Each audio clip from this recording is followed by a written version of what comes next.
Welcome to the Banker Lamp. Please enjoy the video. In this video, I will show you how to make delicious berry sorbet from scratch. We'll start by gathering our key ingredients. You'll need about 4 cups of your favorite fresh or frozen berries, 1 cup each of sugar and water for a simple syrup, and 2 tablespoons of fresh lemon juice. Make sure your blender and ice cream maker are ready to go.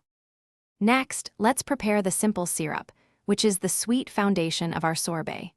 In a small saucepan, combine 1 cup of sugar with 1 cup of water. Heat this mixture over medium heat, stirring constantly until all the sugar crystals have fully dissolved. It's crucial to let this syrup cool completely before blending it with your berries and lemon juice for the best texture. Now for the exciting part, churning. Carefully pour your smooth berry mixture into the pre-chilled bowl of your ice cream maker. Follow your machine's specific instructions, but typically it will churn for about 20 to 30 minutes.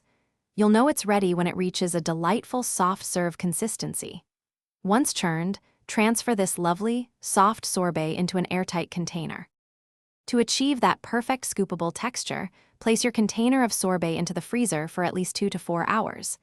If it becomes too firm, simply let it sit at room temperature for about 10 minutes before serving. Scoop your beautiful, homemade berry sorbet into chilled bowls or cones. For an extra touch, garnish with fresh mint leaves or a few whole berries. Enjoy your refreshing treat. Thanks for watching. If this was helpful, leave a like and consider subscribing. See you next time.